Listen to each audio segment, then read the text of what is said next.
Qawwee dura dhaabbatee lubbuu bili qabaatuuf maafan goola naannaa saba koof falmii du'een Taaddasaa Birruu ta'aa jedhe.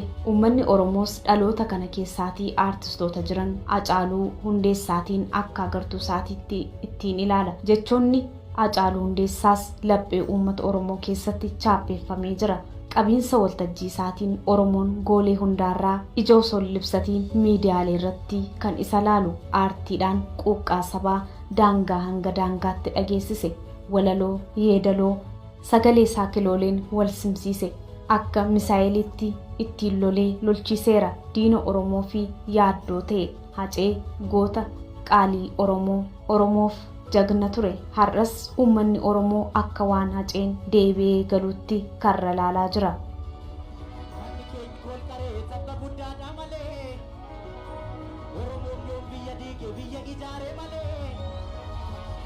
Ijoollummaa isaa maneera aarsaatti dabarse. Garbummaa wallaansoon wal qabee handhuura Oromiyaa Finfinneef diina Oromummaa dura sodaa malee kan dhaabbate. Hacaaluun eegga ajjeefamee baatiiwwan 6 darban. Quuqqaan uummata Oromoo keessa jirus ajjeefamee Hacaaluun haqni isaa osoo mul'atiin hafuun kulkula caba keessoo Oromoota hundaa ta'e. Nus egaa baatiiwwan 5 darban kana keessatti ajjechaa isaa wal qabatee haala akka malee wal xaxaa ta'an daandiin haqaa agarsiistuurra dibamee mul'achuu dide. Hundi gurra qeensee eega. Yoom akkamitti kun ammoo dhuguma wareegamuu Haceeyyuu amanee hin fudhanne. Uummanni Oromoo kana hunda bitaaf mirgaa osoo ilaalluu namni tokko yoon dhugaa kana waliin darbe uumamnis maal naan jedha jechuutiin namni tokko as ba'ee jira. Hacaaluu eenyutu ajjeese? Dhuguma Xilaahun Yaamiitu ajjeese? Eessatti ajjeefame? Laamroot Kamaal eenyu? Dammallaash Gabra Mikaa'el eenyudhan? Yohaannis Mitikuu eenyu fa'i? Isaan kun hariiroo waliin qabu. Xilaahun Yaamii dhimma obbo Jawaar Mohaammed faa maal jedhe? Daawwattotaa fi dhaggeeffatoota hordoftoota Keelloo Miidiyaa nu waliin turaa.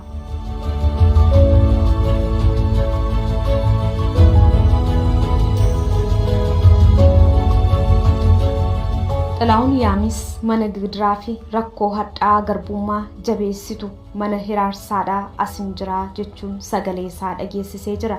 Xilaahun Yaamii Hacaaluu Hundeessaa ajjeefamee mana hidhaa kan gale ji'oonni 5 lakkaawamani. Nus adeemsa ulfaataa isa argachuu fi ulfaatu sana hundaa ceenee Xilaahun Yaamii arganne. Mana hiraarsaa keessa taa'ee sagalee dhageessise. Miira gaddaa fi gadadoo hamleen nama cabee fakkaatu garuu dhugaa beeku dubbatee aarsaa dhufuu fi namuuf qopheesse. Xilaahun reebicha gidiraa hamaa jiraatanii akkas gidirfamuurra du'a kan filatamu irraan ga'uu dubbata. Mootummaan kunis maraatummaarra jira jedhe.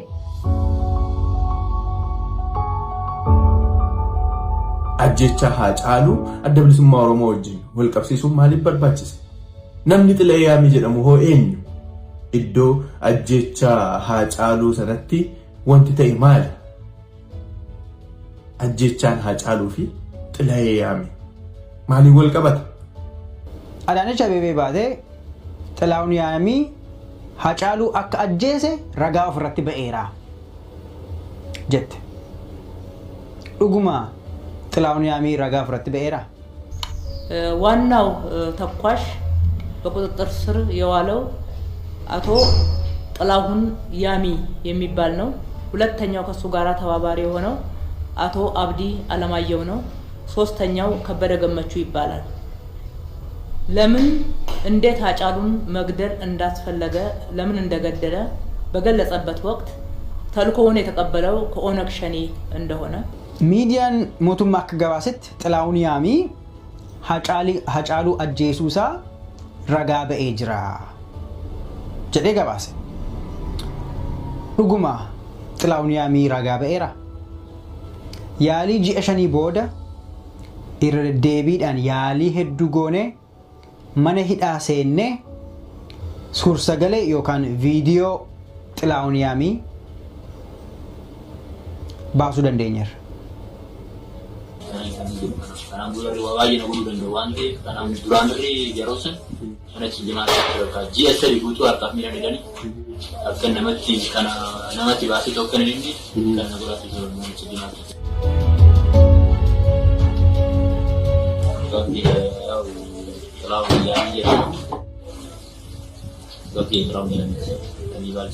Itti fufuunis ajjeechaa Hacaaluun shakkamtee hidhamuu miidiyaaleen mootummaa gabaasaniiru. Ati waan jettu jira gaaffii Xilaahun Yaamiif dhiyaate ture. jechuun yaa'u bilisanii karaa waan adeemsisan ture jira wanta uumamee yeroo sanii naan jirutti isaan duraan wannan ittime yaa'u barraatti walitti baasanii mee wanti isaa wanti beektanii akka waan bitan irratti wanti muka uumame wanti beektanuun hedduu jiraate nutti maadaa jedhanii yaa'u ani namoota san jechaan yeroo san wanta argee wanti xiyyaan garee adda durummaanis taatoo taatee kan jirtu Laamroot Kamaal dachee gootota akka Hacaaluu Hundeessaa fa'aa biqilchite Ambootti dhalatte. Laamroot Kamaal walitti dhiyeenya Hacaaluu waliin qabdu turte ta'us duubee ishee namoota jajjabootu ture. Obbo Yohaannis Mitikkuu fi obbo Dammallaash Gabra Mikaa'el isaan kun lammeen qondaaltota mootummaati. Laamroot Kamaal eenyu? Ajjechaan Hacaaluu fi Laamroot Kamaal maaliin wal qabata? Guyyaa ajjecha Hacaaluu sanaa fi suuqii kosmootiksii Laamroot Kamaal mana jireenyaa Laamroot Kamaalii fi ajjecha Hacaaluu iddoo Hacaaluun itti ajjeefamee fi mana jireenyaa Laamroot Kamaal jijjiiramuu lakkoofsa gabatee konkolaataa Hacaaluu fi ajjecha Hacaaluu konkolaataa hara Hacaaluu fi ajjecha Hacaaluu dhimmoonni kunneen akkamii walitti dhufan? Iddoon Hacaaluun itti ajjeefamee fi iddoo sanitti argamuu Hacaaluu ilaalchisee odeeffannoon maaltu jira? Kanaan dura dhimmuma Laamroot kana wajjin wal qabatee odeeffannoowwan nu gahaa turan Laamroot haati manaa Hacaaluu deessee haadha manaa Hacaaluu gaafachuudhaaf dhuftee iddoo haadha manaa Hacaaluu gaafachuudhaaf dhufte sana tiraanspoorteeshiniin waan galgalaa'ee tureef akka Hacaaluun liiftii kennee fi Laamroot gara iddoo jireenyaa ishii galaan kondominiyeemitti geesse himamaa ture. Odeeffannoo fi qorannoon amma goonee wanti ifa bahaa jiru garuu xiqqoo kanaan adda. Xilaahun Yaamii kan inni jiraatu naannoo kondominiyeemii galaan sana bakka jireenyaa isaati. Hacaaluun achi akka dhufuu danda'u akkamitti baruu danda'a? Gaaffii mataa isaa danda'e dhabu. Yoo isatu ajjeese ta'e jechuudha. Obbo Yohaannis Mitikkuu bulchaa godina Shawaa Lixaa kan turee fi bara 2019 Injiinar Taakkala Uumaatiin gaafatama dhimma nageenyaa ta'uun muudame. Obbo Yohaannis harmee Laamroot Kamaal waliin hariiroo kan qabuu fi isheefis ammoo abbaa buddeenaa isheeti. Inni kan biraan obbo Dammallaash Gabra Mikaa'el namni kun itti gaafatamaa tika olaanaa Itoophiyaa yoo ta'u obbo Yohaannis waliin michuudha. Ajjechaa Hacaaluu boodas aangoorraa kaafamee jira. Ergama isaas bahateera. Laamroot namoota kana waliinis hariiroo jabaa qabdi. Laamrootun eenyu kan jedhu akka gaafannu kan nu taasises kan Laamroot haadha ishee abbaan ishee Laamroot obbo Kamaal fi haati ishee erga walii kanii turanii jiru. Haati ishee walitti dhufeenya nama bulchaa godina Shawaa Lixaa yookaan Amboo fi naannawa ishee kan ture obbo Yohaannis Mitikkuu wajjin walitti dhufeenya qabu. Laamroot Kamaal mucaa buddeenii Yohaannis Mitikkuuti. Yohaannis Mitikkuun itti gaafatamaa Shawaa Lixaa kan ture yookaan immoo naannoo Amboo sana kan ture itti gaafatamaa godinaa kan ture. Darbees itti gaafatamaa nageenyaa yookaan daninnatii magaalaa Finfinnee kan ture. Keessattuu gaafa Hacaaluun ajjeefamu. Itti gaafatamaa daninnatii magaalaa Finfinnee kan ture. Best friend yookaan immoo jaallee hiriyaa guddaa kan ta'e immoo Dammallaash Gabra Mikaa'el. Dammallaash Gabra Mikaa'el eenyu?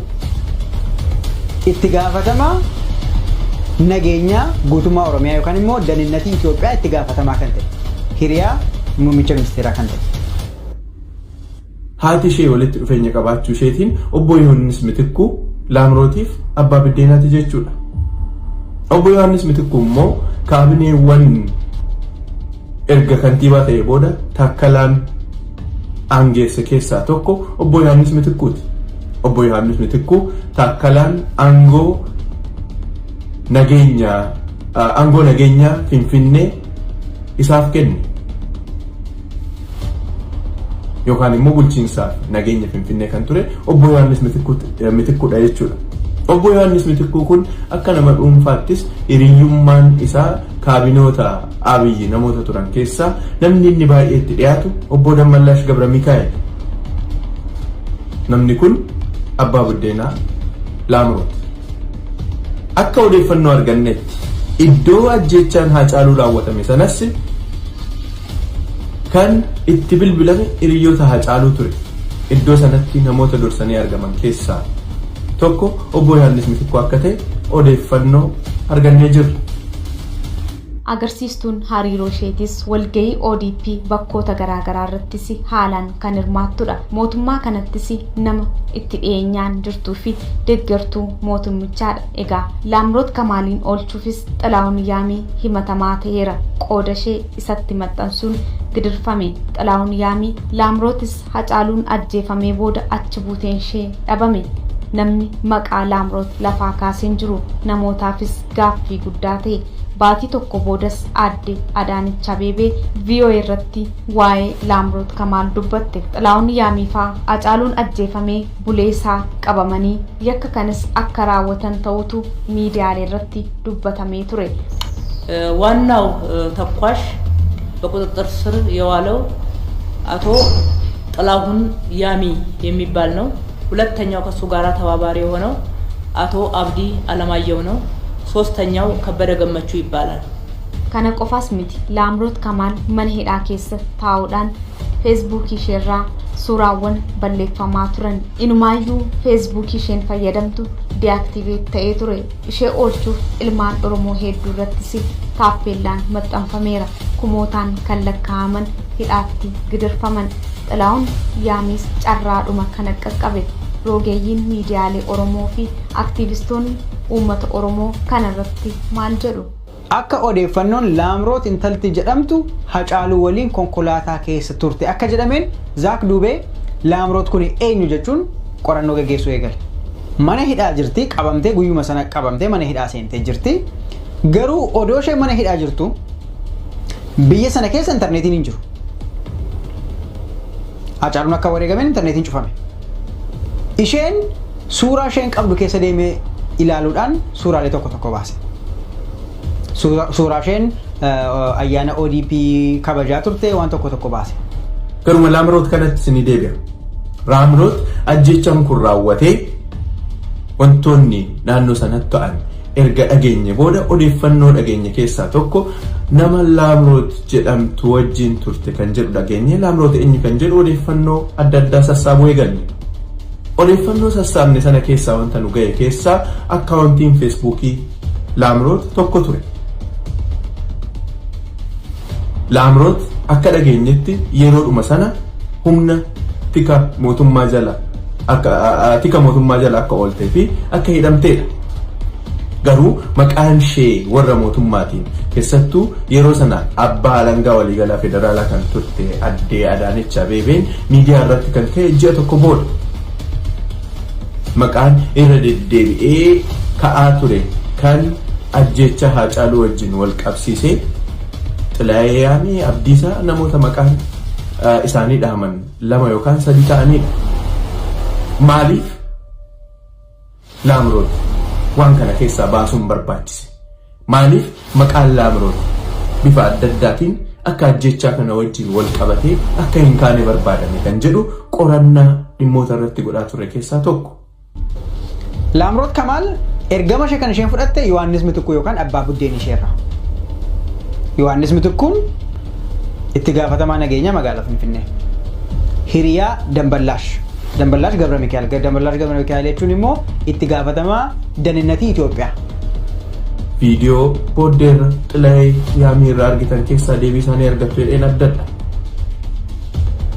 Erga wanti kun hundi ta'e booda Laamroot yeroo tokko mana murtiitti dhiyeessine erga jedhanii booda deebisanii waa'ee Laamroot wanti nuti dhageenye hin jiru. Yeroo dhuma ajjechaan sun raawwate wajjin wal qabatee akkaawuntii sooshaal miidiyaa ishee nu ergan fuunee ilaallee ture. Abbootii aangoo garaagaraa wajjin walitti dhufeenya akka qabduu fi ayyaana dhaaba ODP jedhamu kan OPDO duraanii taansee ODP amma bilisiginnaa jedhamu kana wajjin wal qabatee ayyaana waggaa 29ffaa Finfinnee keessa kabajan keessatti warroota fuuldura taa'anii ayyaana sana kabajaa turan keessaa tokko akka taate dhageenyee jiru. Kana suur-sagaleedhaan deeggarree yeroo naannoo ajjechaa Hacaaluu sana dhiyeessaa ture. Intalli kun Facebook isheerraa suuraaleen haqamaa ture. Intarneetiin dhibuu isaa duwwaa miti. Intarneetiin dhibuu duwwaatu hin ta'in intalli kun mana hidhaa jirti. Intalli kun eega hidhamtee mana hidhaa jiraatte tokkoffaa akkamiin bilbila isheerraa suuraalee garaagaraa haquu dandeesse? Lammaffaa intarneetiin biyya hin jirre keessatti akkamitti intarneetii aksesii qabaachuu dandeesse yookaan intarneetii fayyadamuu dandeesse? Yoo qaama mootummaatu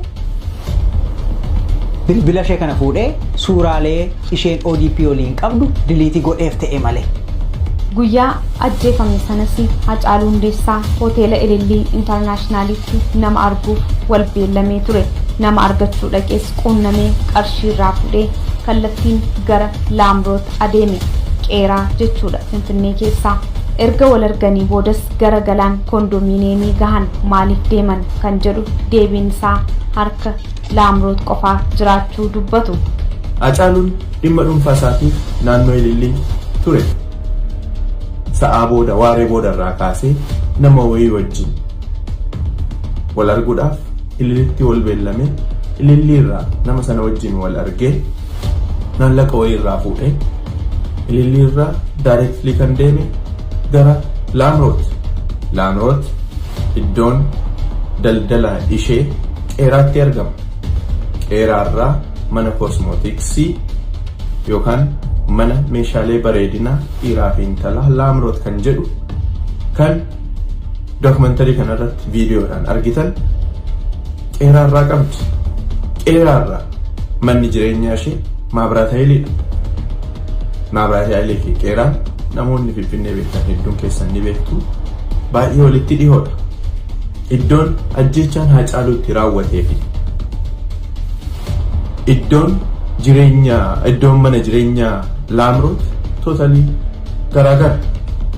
Laamroot maaliif Hacaaluu gara galaan kondominiyeemii qabattee deeme?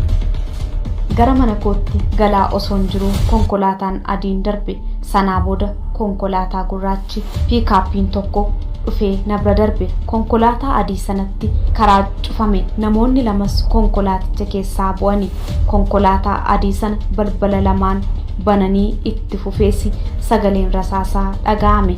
Itti fufuunis fageenyarraa konkolaataan tokko dhaabbattee jirti ture. Barbaade mucarayyuudha. Daawwattoonni makiinaan adii ho'iitii kan taate kan jedhamte isin beeku. Nagara gaddabartee isaan booda makiinaan ho'ii dhufee mucaatti hin cufe. Mucaa shagatti shumbiyoo namni lama keessaa bu'ee makiinaa keessaa isaan bootee balbala bananii dhuunfaas. Wantoonni miidhagaa siree jiraan yeroo sana. Isaan booda kana hiriirtee yaanii.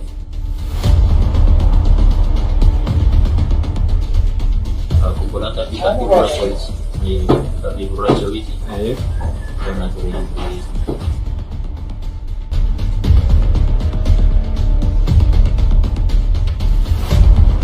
Gurraacha tu adiiti. Nama lamaatu gurri sadii. Tole. Daamota namni akka waan wayiitti gargaarabatamu ta'u makiinaalee sana irra deeman fiiganiitu. Tole. Isaan booddee balbala karaa lachuun isaan argaa hin baname barbaadu. Balballi adii sana jechuudha. Tole. Isaan booddee balballi adii sana isaan argaa hin baname. Isaatu jechuudha. Arfinootee konkolaataa biraa sirrii dubartii ture jiru itti nyaanni malee hin jira konkolaataa biraa duuba. Xilaa'oon Yaamii mootummaa miti kan qabe. Xilaa'uun Yaamii ofii koodhaan Hacaaluun gaafa ajjeefamu achiin turee jedhee nama poolisiitti deeme. Malee poolisiin dhaqee barbaadee wanna tokko wajjin qabe miti. Xilaa'uun Yaamii Hacaaluun gaafa ajjeefamu bakka kanan jira jedhee nama ba'ee dubbate. Dhaamsa Xilaa'uun Yaamiirraa akka hubannuttis gara mana isaatti osoo galuu konkolaataa keessaa bu'anii namoota Hacaaluu ajjeesan arge. Qaamni mootummaas egaa karaa ittiin dhugaa Hacaaluu haqa Hacaaluu kana awwaaluuf ittiin soqee barbaadaa kan ture ta'uu kan mul'isu yeroo dhumanni eeruu kennu kanatti qabuun isaanii maal agarsiisa? Akka Xilaa'uun Yaamii jedhetti Hacaaluun kan inni oofaa ture konkolaataa adii. Konkolaataa gurraacha Hacaaluutti karaa cufe. Konkolaataa gurraacha kana keessa namni lama ba'ee gara konkolaataa Hacaaluu dhufe. Balbala lamaan isaa namni inni tokko karaa Laamroot teessee jirtu, namni inni tokko karaa Hacaaluun taa'ee jiru balbala banane. Namoonni ijaan reeffa Hacaaluu argan akka nutti himanitti miidhaan isaa kan bakka fagoo taa'amee yookaan karaa adda addaatiin meeshaan alaa dhukaafamee akka hin taanee fi wanti raawwate dhiyeenyarraa akka ta'e karaa adda addaatiin odeeffannoon qabatamaa ta'e nu gahaa ture. Gaaffilee fi yaadonni rogeeyyii miidiyaalee Oromoof aktiivistoota Oromoorraa burqus Hacaaluu kanneen ajjeesan akkamiin Laamroot Kamaaliin hin ajjeesiin hafan konkolaataa tokko keessa waliin turan ta'us Laamrootiin hin ajjeefne osoo Hacaaluun ajjeefamuu agarteetti. Kanas ni beeku namni ijaan argite kun boru ragaa taatis jedhamee shakkuun ni danda'ama. Garuu haajaa ishee namni hin dhaqne dhiisanii deeman akkamitti maaliif? Isheenoo isaan waliin shira kanaaf daandii mijeessituu turte. Balbala bananii Hacaaluu bira ajjeesanii yookaan rasaasaan rukutanii Laamrootiin utuu hin tuqiin deemanii. Laamroot hin tuqamu. Namni nama ajjeesu tokko namni kamiyyuu taanaan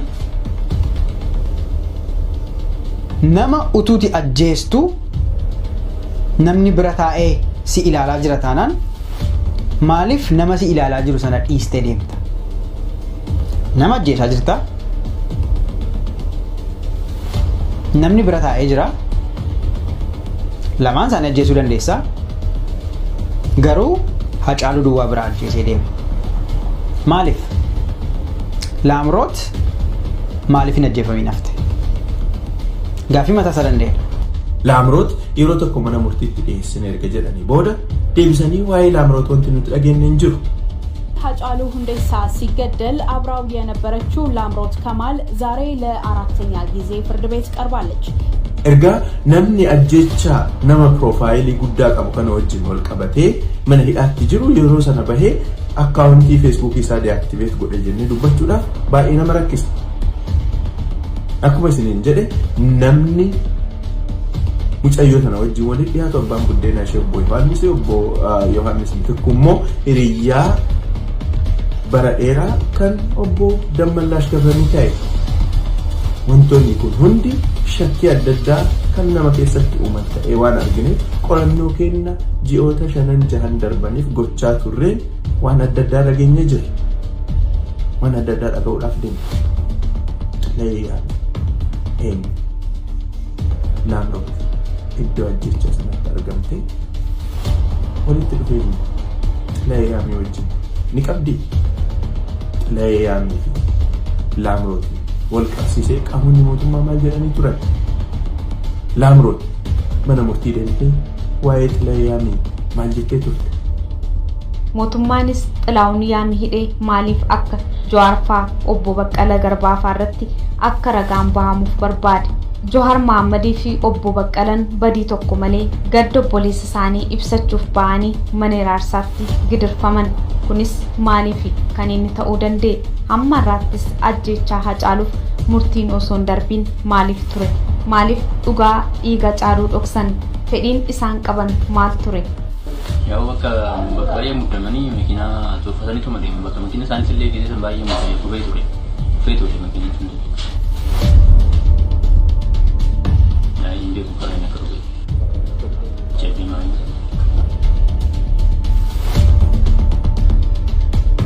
Ya polisi berdua awan masih kini. Baik awan cari kita bantu di. Ya kan ujar ada di mana ada ni ya. Ayo ini kan harga kan ada itu kan ini mana ya usah ni kan tu wajib sih. Anak berukuti.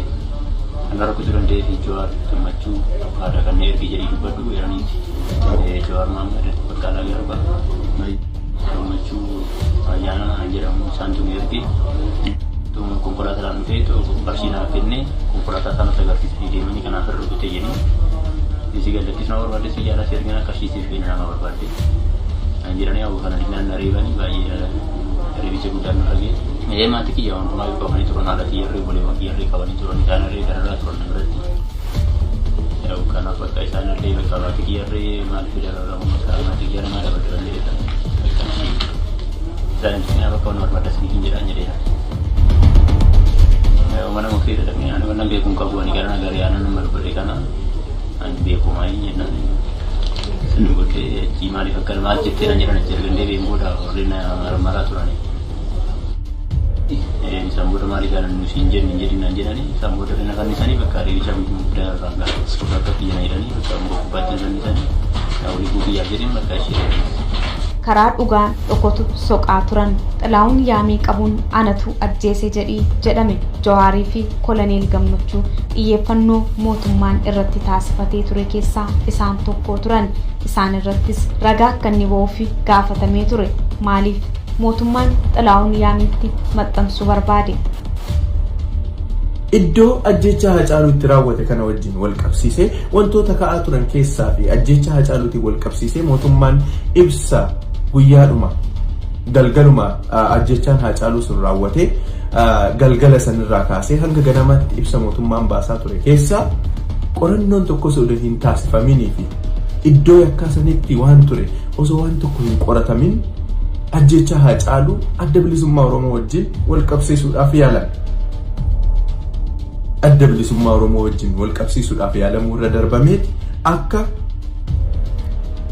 gaafii fi deebii OMN irra keessatti taasise keessatti OMN wajjin taasise keessatti adda bilisummaa addaan baasee Hacaaluun himatee fi nageenya isaatiif adda bilisummaa akka namoonni adda bilisummaa bilbilaa isa sodaachisan fakkeessanii dhiyeessan. Kun maaliif barbaachise? Sodaachisa qaamoleen maqaa warri mootummaa maqaan shaneenna sodaachisa godhu keessa kutanii waan jedhan tokko dhagee ture. Hacaaluun waan shane jedhanii na biratti waan inni dubbachuuf hin qabadhu. Qaamoleen gargaraa sodaachisu nallee dhuunfaan natti hima ture.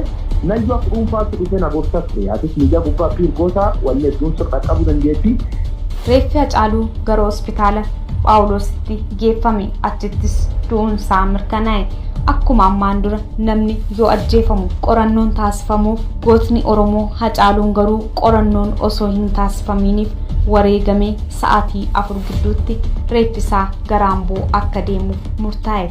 Oromoon goolee hundaarraa sammuu isaatti gaaffiin uumame maal ariitiin kun hundi jechuun miira keessa galee uummanni keessaayyuu guyyaa sana uummanni Oromoo magaalaa Finfinnee jiran Hacaaluun dhugaa dachee handhuurri isaa itti awwaalamte qe'ee abboo fi aayyoo isaatti awwaalamuun sirriidha. Garuu dachee handhuura Oromiyaa kan alagaan Hacaaluu Hundeessaa irratti hadheeffatee itti jibbu Finfinnee fi falmaa darbe asuma dachee kanatti awwaalamaan murtii qeerroo ture. Yoo kanas karaa miidiyaalee maatiin Hacaaluu reeffi mucaa isaanii gara Ambootti dhaqee akka awwaalamu gaafachuutu himame.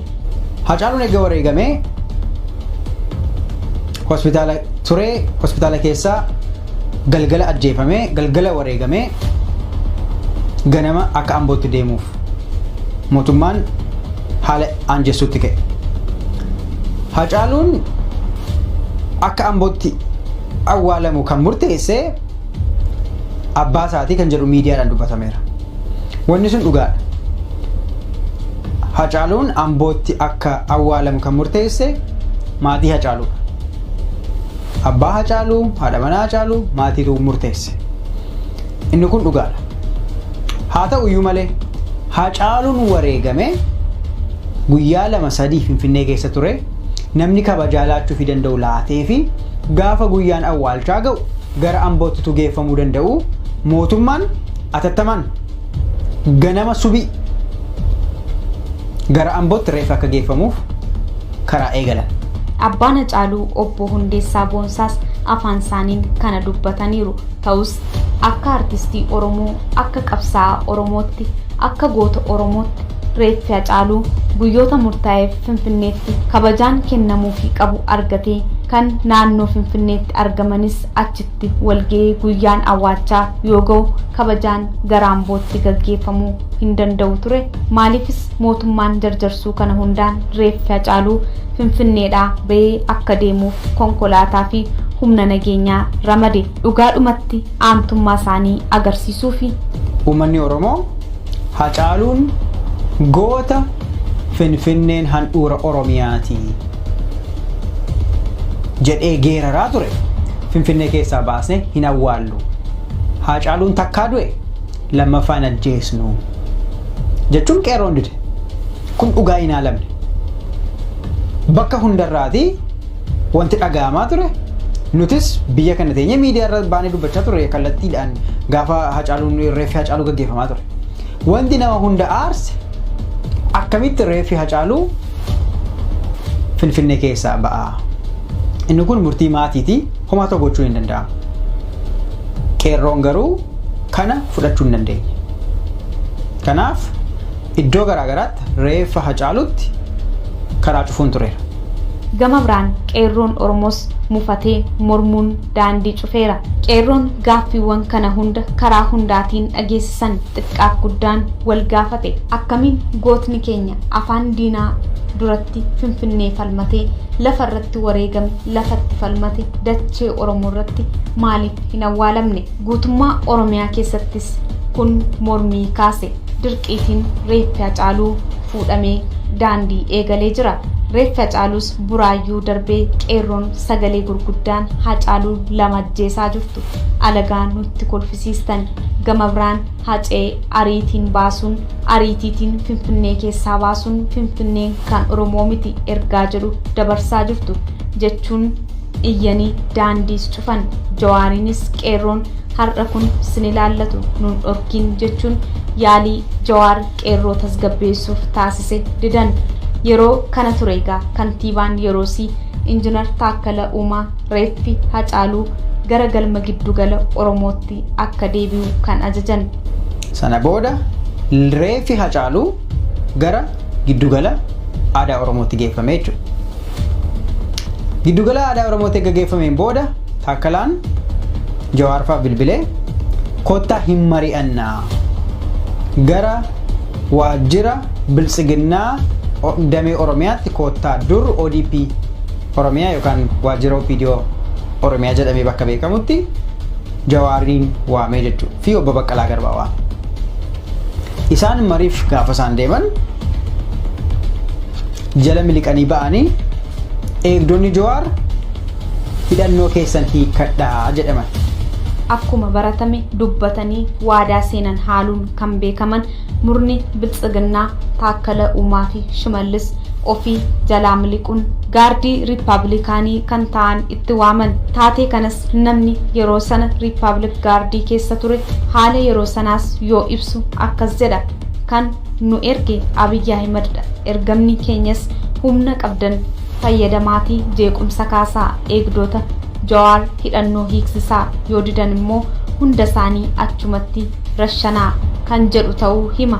Carraa kanaan Jawaarii fi obbo Baqqala Garbaa rukutuuf ture. Jawaar Mohammadis dafee waan yaada kana hubateef eegdota isaatti galagalee hidhannoo keessan lafa kaa'aa jechuun itti dubbate. Eegdonni Jawaaris meeshaa of harkaa qaban lafa kaa'an. Yeroo kana ture poolisiin Oromiyaa tokko uffata isaa mudhii ol ofirraa baasee gatee jawweekoo jechuun hidhaa Jawaar kana keessattis ittiin hirmaadhu kan jedhe. Gidduuma kanatti poolisii biraa tokko riippaabilikoonni Abiyyi erge itti dhukaasuun kan ajjeesan. Akkuma baratame obbo Shimallis Abdiisaa as ba'uun humna nageenyaa keenya ajjeesan jechuun dubbatan.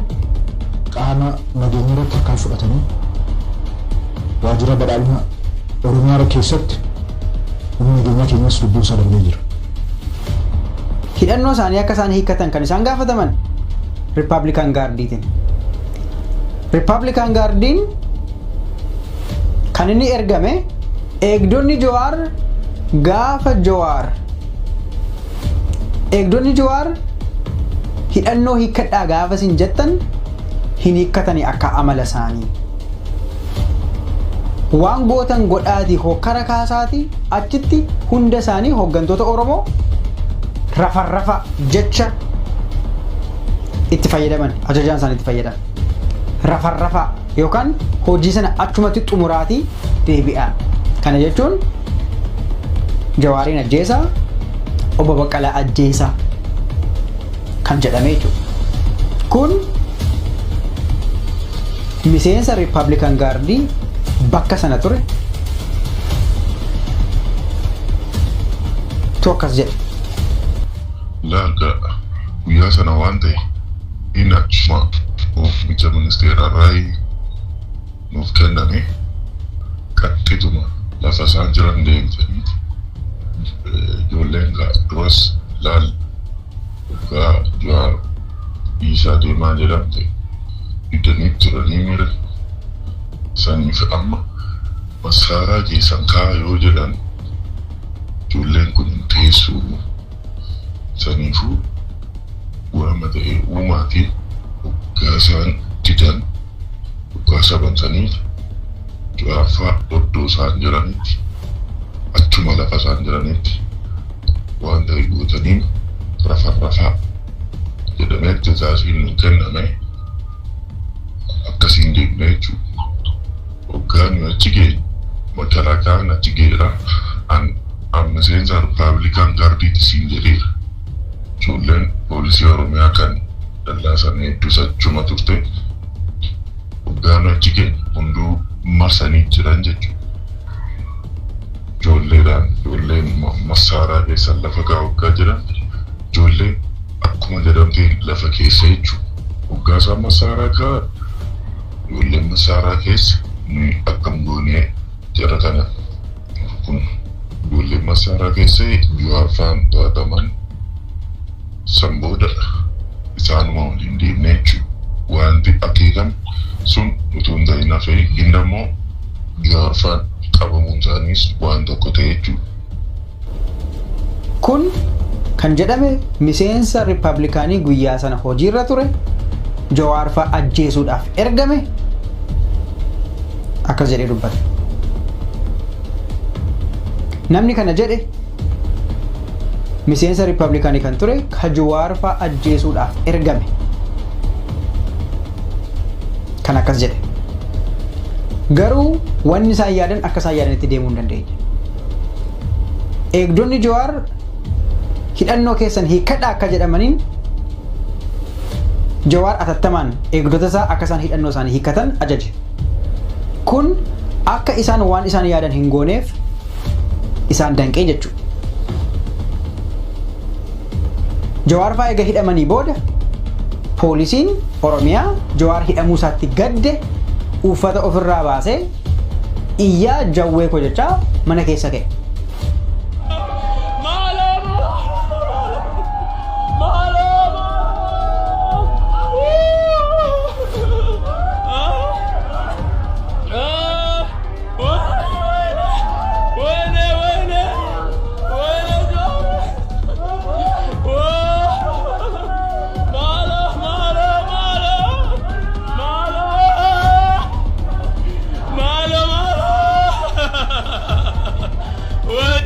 Jawaar fa'aa kan isaan amma ittiin himataman poolisii Oromiyaa isintu ajjeesise sababa keessantu ajjeese yookaan immoo warra eegdota Jawaartu ajjeesee jedhan.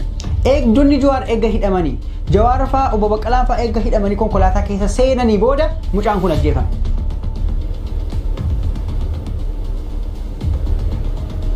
Kanaaf Jawaar fa'aa ajjeecha miseensa poolisii Oromiyaa kana keessa harka hin qabanii jechuudha. Kana qofaa miti gaa taatee ajjechaa qe'ee maatii Hacaaluu Hundeessaatti raawwatames ni haalan.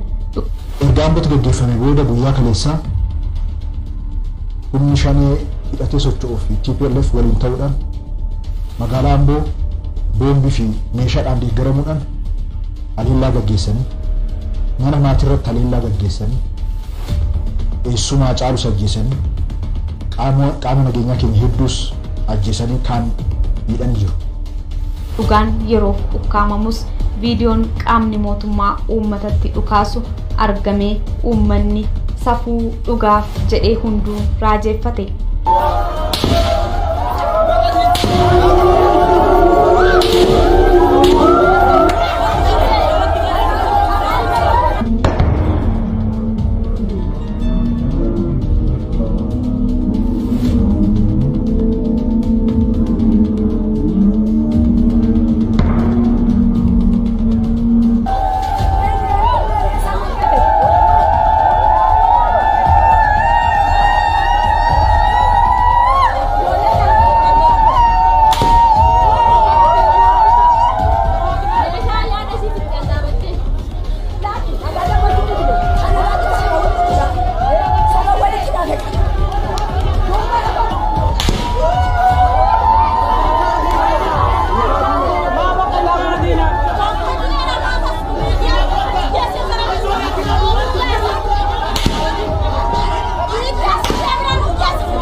Ajjeechaa obbo Baqqala Garbaa fi Johaar irratti taasisuuf turanis Johaar dursee argamee daandii isaanii kana duraa fashaleessee mana hidhaatti geeffaman.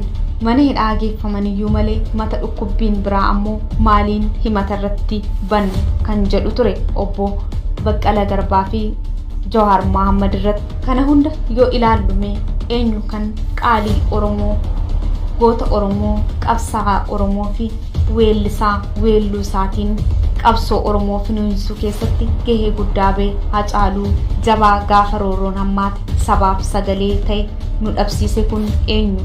Wareegama Haacaaluudhaaf mootummaan naannoo Oromiyaa obbo Shimallis Abdiisaa qooda kallattiin deemanii gadda isaanii ibsatanii fi awwaalcha Haacaaluu irratti hirmaachuun isaaniif malee inumaayyuu abaluutu ajjeese jechuun abaa'oo shanee jechuun balbaloomsani. Ragaa tokko malee Haacaaluun wareegamee guyyaa tokkoof lama keessatti Shimallis Abdiisaa miidiyaatti ba'ee gaafa Haacaaluun awwaalamaa ture kan Haacaaluu ajjeese shaneedha. Shanee lafa kanarraa xaragnee balleessinaa jedhee miidiyaadhaan laayivii dubbate. Qorannoon tokko tun gaggeeffamin. Namni Haacaaluu ajjeesetu hin baramin. Mana murtiitti dhiyaatee ututti hin murtaa'in takkaatti utaalanii du'a Haacaaluu siyaasaaf itti fayyadaman. Baandonni keenya keessa keenya humni shanee humni TPLF waliin qindaa'e kana raawwatu biyya diiguudhaaf. Haacaaluun du'eera. Haacaaluun wareegamee jira. Haacaaluu yeroo inni wareegamee jiru kana keessatti eenyu akka ajjeese wanni hin beekamneef Haacaaluuf kabajaa laatamuu qabu laachuutu qabanii gaddatti dhaga'ame ibsutu qabanii gaddarra darbanii eenyu akka ajjeese uummatatti himuu eegalan. Qorannoon godhamee hin jiru. Wanti qabatamaa ta'e hin jiru. Wanti qabatamaa ta'e Laamroot wajjin turuushee abbaan ajjeese harkaaf harkatti wanni qabame hin jiru. Garuu mootummaan du'a Haacaaluu uummata gaddisiisee gadduu dhiisee irra tarkaanfate kan Haacaaluu ajjeese shaneedha. Shanee xaragnee balleessina. Gama biraatiin ammoo Xilaawun Yaamee ofin ajjeesa jechuun gaaffii dhiyeessee jedhamuun TV mootummaa irratti himame. Garuu faallaasaa ammoo Xilaawun Yaamee ajjeechaa Haacaaluun himatamuurra du'uu naaf wayya jecha jedhutu dhaga'ame. Wanta nan jedhe kabajamaa marbamutti ani akkas ta'uudha manna jecha Haacaaluu jedhaniitu gaaffii dhaamuudha manna.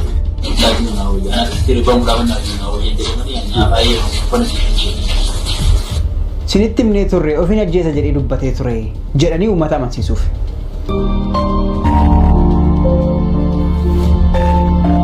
Egaa mootummaa wanti Xilaahun Yaamii anatu Hacaaluu ajjeese jedhee ofirratti ragaa ba'ee kan jedhudha. Xilaahun Yaamii asii maal jedha? Yeroo inni suuraa dhiibbaa irraa Hacaaluu jechuun garuu nuuf nama nuuf du'e nama nuuf jecha wareegame nama nuuf jecha waan meeqate nama nuuf jecha waan meeqate Hacaaluu jechuun jecha keessa saba keenya Hacaaluu inni Tole ati egaa amma Hacaaluu hin ajjeefne tasuma hin goone Hacaaluun nuuf gidiraa arge nuuf lubbuusaa kenne anaaf dhiiga obboleessa kooti goota keenya akkamiin hin ajjeesuu danda'a maarree qaamonni mootummaan erga si qabanii bakka qorannoo si geessanii maaltu ture maaltu raawwate gidiraa ilmoo namaaf hin malle narraan gahan Jawaarii fi Koloneel Gammachuu Ayyaanaatu ajaja ajjeesi jedhu isaan irraan fudhadhe jechuun ragaa bahii naan jedhan feetus biyya kanaa si baafna an garuu nan dide sanaa booda na fannisanii reebicha hamaa dhala namaatiif hin malle anarraan gahan. Wanta mana qorannaa sana irratti baay'ee ulfaatu akkiroota waa baay'ee na godhaatu yeroo isaanii wanti isaan naan jedhan yaa wanticha Gammachuu jedhamu wayii jedhanii suura kanatti agarsiisanii wanticha kana kan ergeesu na rukuchiisee jedhanii wanticha birarree nageechanii turanii Gammachuu jedhamu kana ijoolleen irra suuraa footoo baatanii turanii kan akkasii deebi'een booda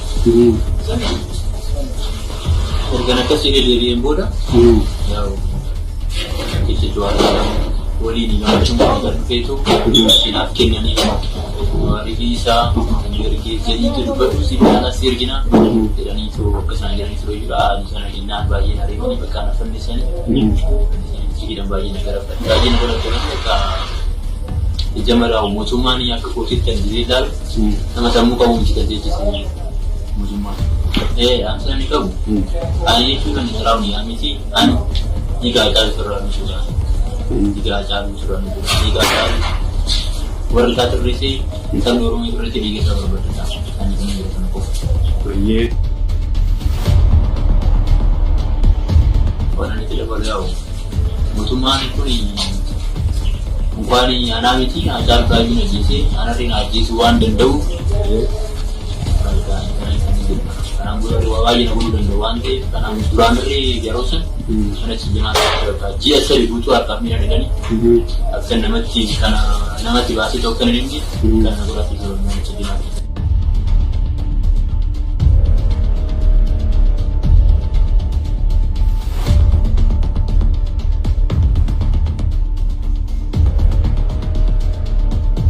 Kasih je, wanita ni jadi raja mama bangki. Ani akan tahu ramana, kita cari kiran itu kaki ram ramana. Jadi mau, anak kiri bang ramana mau jadi mana ni apa yang pernah sih? Toleme umarratti waan jettu qabda ani Xilaahun Yaamii dhiigaa Hacaaluurraa walaba kana dubbachuu koonis na ajjeesuu akka danda'an beeka ana miti Hacaaluu Hundeessaayyuu ni ajjeesani ta'us uummanni Oromoo dhiigaa Hacaaluu Hundeessaarraa bilisa ta'uu koo naafaa beekuun kana dubbadhe du'uun filannoo utuu hin taane dhugaadha egaa Xilaahun yoo dubbatus akka ajjeesuu danda'an ifa murtoo ulfaataadhas icitii golgame dhugaa sobni haguuge hedduu fi hibboo kan ta'e ragaalee Xilaahun Yaamii dhageenyeerra Jawaarii fi Koloneel Gammachuu faarratti ragaa akka ba'uu fi yaaliin taasifame olitti ilaalleerra Hacaaluu dhabneerra Taakkala Uumaa bulchaa magaalaa Finfinnee kan ture Dammallaash Gabra Mikaa'el itti gaafatamaa tika olaanaa Itoophiyaa ture michuun obbo Yohaannis Mitikkuu Laamroot yeroo dhumaaf nama Hacaaluu waliin turte murtii kana hundaa gaaffii kana maraaf deebis.